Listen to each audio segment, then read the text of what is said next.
Hi guys, मैं शैलेश कुमार आज आपके सामने एक बार फिर से। तो आज मैं इस वीडियो में एक नए टॉपिक के साथ आज मैं आपको बताऊंगा कि किसी अणु के अणुभार की गणना किस तरीके से आप करते हैं। हाउ कैन यू कैलकुलेट और इवेलुएट और determine the molecular weight of any molecule. तो देखिए गाइस, बताते हैं। तो सबसे पहले हम डिफाइन कर लेते हैं अणुभार, या इसको हम बोलते हैं आणविक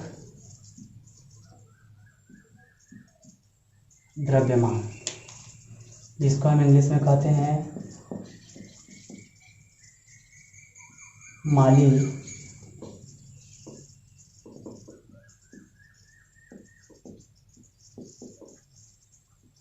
वेट या मॉलिक्यूलर मास।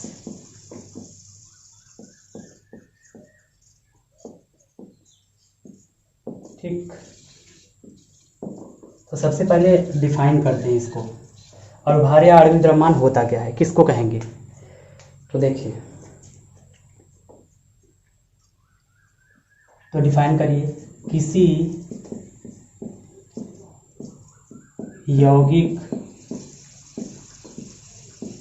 के एक अणु का वास्तविक भार, किसी यौगिक के एक अणु का वास्तविक भार उसका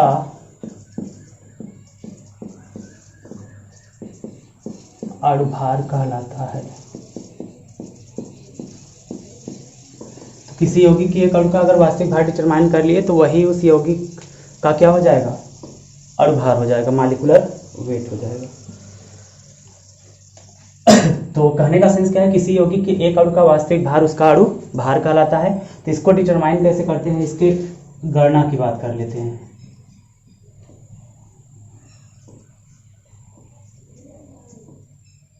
कैलकुलेशन, गणना कैसे करेंगे, या इसी को कहते हैं इवैल्यूएशन। ठीक, तो देखिए कैसे निकालेंगे। यौगिक का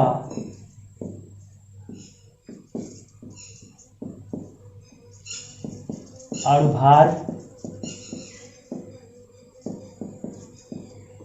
निकालने के लिए, यौगिक का अणुभार निकालने के लिए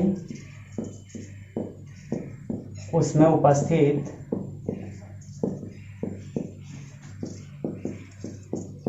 तत्वों के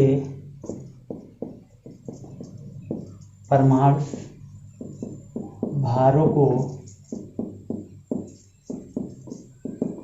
जोड़ा जाता है। तो कहने का सेंस क्या, किसी यौगिक का अगर अणुभार आप निकालना चाहेंगे तो उस यौगिक या उस किसी अणु का अणुभार या किसी यौगिक का अणुभार निकालना चाहते हैं तो उस यौगिक के अणु में उपस्थित सभी जो तत्व होंगे या परमाणु होंगे उनके परमाणु भारों का योग किया जाना होगा, या आप उनके परमाणु भारों को जोड़ते चले जाएंगे। तो इसके माध्यम से उस यौगिक या अणु का क्या निकल जाएगा, मॉलिक्यूलर वेट, अणुभार निकल जाएगा। देखिए, इसमें थोड़ा एक एग्जांपल हम आपको बताते हैं। जैसे सपोज करिए, पहला मॉलिक्यूल है हमारा NH3, जिसको हम क्या कहते हैं, अमोनिया। अमोनिया है NH3। इसके अणुभार की अगर बात करें, अणुभार निकालते हैं इस अमोनिया का। तो सबसे पहले ये देख लेते हैं इस अमोनिया अणु में कौन कौन से परमाणु हैं। एक नाइट्रोजन है और एक हाइड्रोजन है। ठीक, यही दोनों परमाणु हैं। तो अब जो नाइट्रोजन होता है, जो परमाणु भार होता है, उसको ए से दिखाते हैं। तो नाइट्रोजन के लिए ए का मान कितना होता है, 14, और हाइड्रोजन के लिए जो ए का मान होता है हमेशा 1। ये दे दिया जाएगा आपको, परमाणु भार जो होगा ए का मान, या जिसको द्रव्यमान संख्या कहते हैं, वह जो तत्व होंगे उन तत्वों के परमाणु भार या द्रव्यमान संख्या दिए रहेंगे। तो देखिए, जैसे अब अमोनिया के लिए हम निकालते हैं। तो सबसे पहले अमोनिया अणु में एक नाइट्रोजन है, 3 हाइड्रोजन। तो एक नाइट्रोजन, तो मतलब नाइट्रोजन का परमाणु भार लिखेंगे, लेकिन उसकी संख्या 1 है। तो 1 गुणे नाइट्रोजन का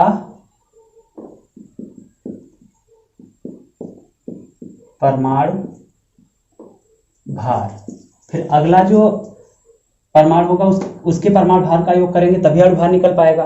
तो अगला परमाणु हाइड्रोजन है तो यहाँ बीच में प्लस का चिन्ह, इसकी संख्या 3 है, 3 लिख दीजिए गुणे हाइड्रोजन का परमाणु भार। परमाणु भार तो देखिए, तो 1 गुणे नाइट्रोजन का परमाणु भार 14 है प्लस 3 गुणे हाइड्रोजन का 1 है, तो इसका मतलब 14 प्लस 3 बराबर 17। 14 का 14, 3 का 3, 14 प्लस 3 बराबर 17। ये हो गया आपका आंसर किसका, अमोनिया अणु का अणु भार। सेम एज जैसे कोई पूछ लिया H2O का अणु भार, H2O का अणु भार अगर निकालना हो तो हाइड्रोजन की संख्या 2 है, 2 गुणे हाइड्रोजन का परमाणु भार, फिर अगला परमाणु ऑक्सीजन है, अगला था तो ऑक्सीजन है, प्लस का चिन्ह लगाइए, इसकी संख्या 1 है, 1 गुणे ऑक्सीजन का परमाणु भार। ठीक गाइस, तो अब देखिए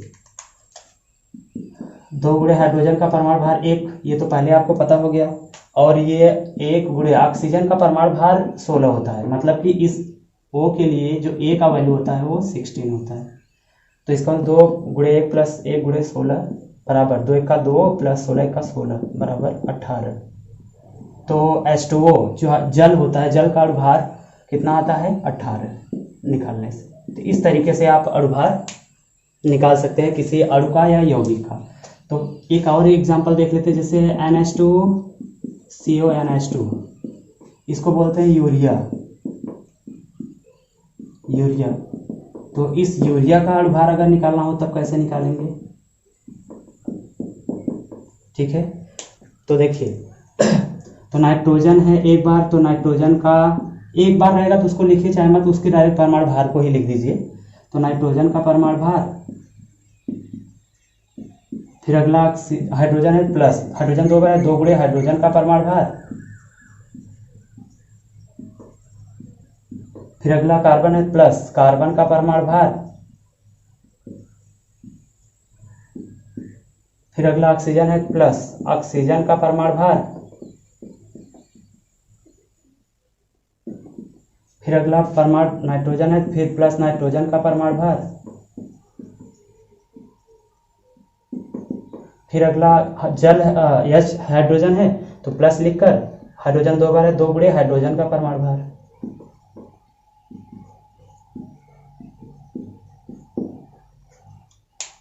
ठीक है, तो देखिए तो नाइट्रोजन का परमाणु भार 14 होता है प्लस 2 गुणे हाइड्रोजन का 1 होता है प्लस, फिर कार्बन का 12 होता है, फिर प्लस ऑक्सीजन का 16, फिर नाइट्रोजन का 14, फिर 2 गुणे हाइड्रोजन का 1, तो कितना हो जाएगा 14 plus 2 plus 12 plus 16 plus 14 plus 2। तो कहने का मतलब 14 2 16, 16 9 32, 32 12, या ऐसे देखिए ये भी 16 हो जाएगा। तो ये 16 प्लस 12 प्लस 16 प्लस 16, 16 के 48 तो 50 10 60, ये आपका इसका कितना जा रहा है 60। ठीक है गाइस, तो सेम एज हम क्या करेंगे, हर एक अणु के अणु भार की गणना इसी तरीके से कर सकते हैं। तो आपको करना क्या होगा, किसी भी यौगिक या अणु का अणु भार निकालने के लिए हमको क्या करना पड़ेगा, सबसे पहले जो भी उसमें परमाणु होंगे या तत्व होंगे उनके परमाणु भार का मान पता होना चाहिए। तो जब आपको परमाणु भार का मान पता हो जाएगा तो उस यौगिक या अणु में उपस्थित तत्व या परमाणु के परमाणु भार जो पता हो जाएंगे उनका आप योग करते चले जाएंगे, जो अलग अलग परमाणु होंगे। तो इस तरीके से आप अणु भार निकाल सकते हैं। तो देखिएगा जैसे अब यही है नाइट्रोजन और हाइड्रोजन, अमोनिया की बात, इसमें 2 प्रकार के तत्व, एक नाइट्रोजन है और एक हाइड्रोजन है। तो नाइट्रोजन का परमाणु क्रमांक 14 था, हाइड्रोजन का 1, तो हम क्या किए यहाँ 1 इसकी संख्या जितना होगा उसको लिखकर फिर उसका परमाणु भार, तो यहाँ नाइट्रोजन का परमाणु भार, फिर प्लस अगला परमाणु था हाइड्रोजन तो प्लस लगा दिए, तो हाइड्रोजन 3 बार था, 3 गुणे हाइड्रोजन का परमाणु भार, तो 1 गुणे 14 प्लस 3 गुणे 1 बराबर 17। ऐसे H2O में भी वही सेम प्रोसेस है, 2 बार हाइड्रोजन 2 लिख दिए, पहले हाइड्रोजन का परमाणु भार 1 होता था, 2 गुणे 1, फिर अगला तत्व ऑक्सीजन है प्लस का चिन्ह लगा दीजिए, ऑक्सीजन का अकेले है तो 1 गुणे ऑक्सीजन का परमाणु भार 16 होता है तो इसका 18। इस तरीके से यूरिया का आप निकाले 60। तो सेम एज अगर आपको किसी भी अणु या यौगिक का परमाणु भार निकालना होगा तो आप इसी तरीके से निकालेंगे। तो ओके गाइस, आई थिंक यह वीडियो आपको पसंद आया होगा। तो इस वीडियो को देखने के लिए आप सभी को धन्यवाद।